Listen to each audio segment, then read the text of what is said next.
Rick Grimes might have been the leader of the group on The Walking Dead, but he wasn't exactly the best leader. From leaving a kid to fend for herself to following someone he knew wanted to kill him out in the woods. Here are the dumbest decisions Rick has ever made. Starting off with when he decided to keep the CDC secret. Oh boy, remember the time when Rick's group made it to the CDC in season 1? Yeah, things didn't exactly go to plan. In fact, they almost blew up the whole place along with themselves. Yikes. But that's not the only mistake they made there. Rick learned some pretty shocking news about the zombie virus. It was already in everyone and would turn anyone into a walker after they kicked the bucket.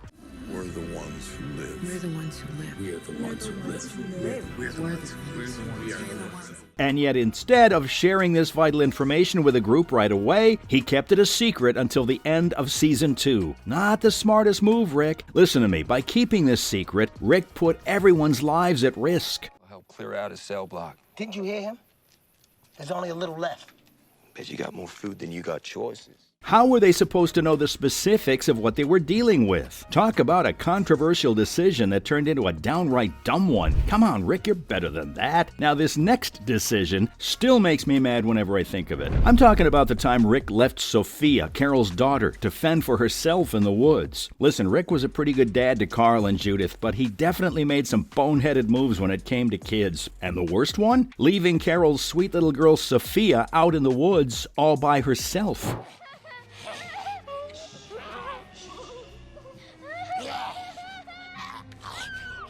Rick thought he was keeping her safe from the walkers, promising to come back for her. But when he finally did come back, Sophia was nowhere to be found. So what did they do? Spent days wandering around in circles looking for her, that's what. And what did they eventually find? Sophia turned into a walker, needing to be put down. If only Rick hadn't left her out there in the first place, am I right? I mean, come on, Rick, you're supposed to be the leader here. Maybe next time, think twice before abandoning a little kid in the middle of a walker-infested forest. Just saying.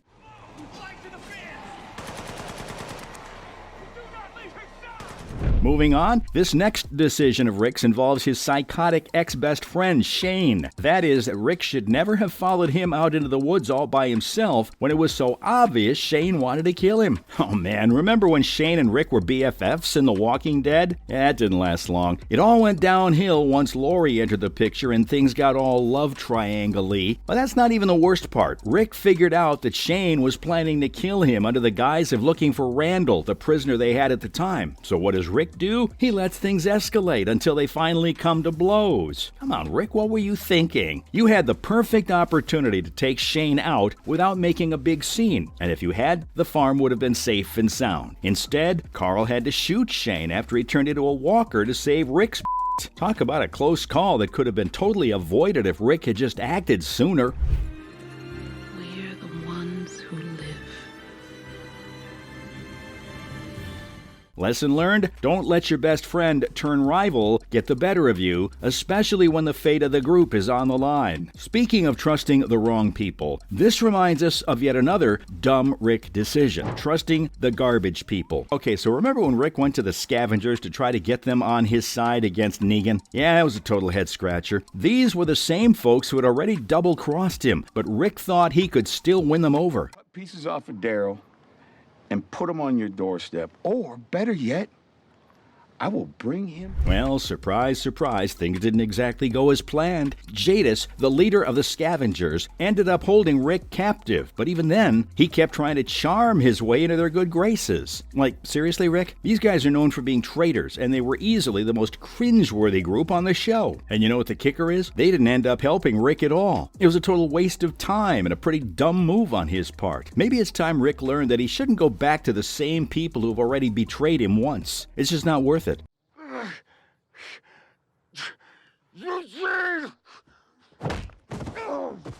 To be honest, most of the time Rick makes the wrong decisions even when he has the best intentions. Kind of like when he attacked Pete. Try not to kill you. No! You want to stop now? Okay, let's talk about the time Rick lost his cool and attacked Pete, the abusive husband in Alexandria. Look, I get it. Pete was a real piece of work, beating his wife and kids. You need to leave. What are you talking about?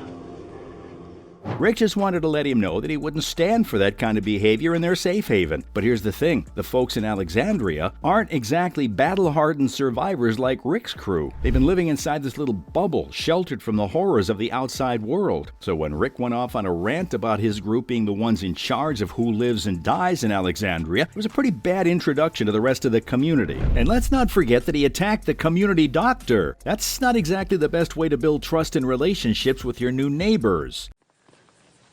Sorry.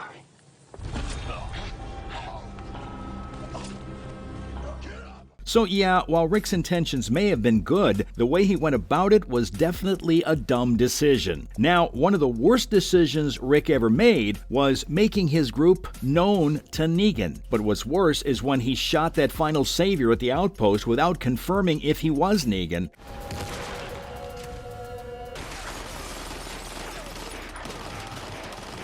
After wiping out all the saviors at their outpost, Rick's head got a little too big for his britches. He was convinced that Negan was the last surviving savior, and he didn't hesitate to pop a cap in him. But as it turns out, Negan had a bit of a cult following, with his people chanting, "We are Negan," which threw Rick off his game. If Rick had just taken a moment to interrogate the guy, he might have figured out the truth and avoided a whole bunch of chaos and carnage at the hands of the real Negan. But hey, hindsight's always 20/20. Still, despite all of these really bad decisions, the one that had to top the cake is when he decided to not kill Negan. The epic battle between Rick and Negan in the Season 8 finale of The Walking Dead had been a long time coming.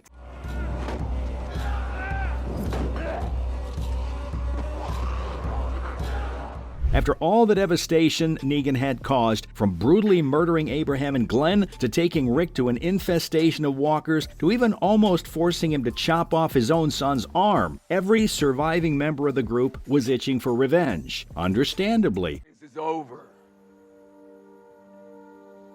And anyone who can't live with that will pay the price. The epic showdown on a hill by a beautiful stained glass window had viewers on the edge of their seats. It was a grueling battle, with both men fighting with everything they had. They were evenly matched, and it seemed like the fight could go on forever. But then, finally, Rick got the upper hand. He managed to slice Negan's neck with a shard of glass, and it seemed like it was all over.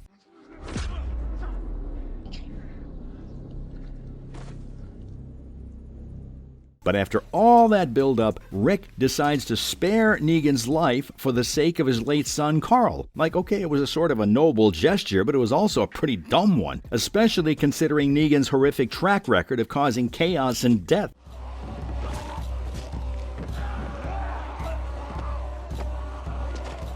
Let's just say a lot of fans were left scratching their heads at that decision. And that's all for the dumbest decisions Rick Grimes made on The Walking Dead.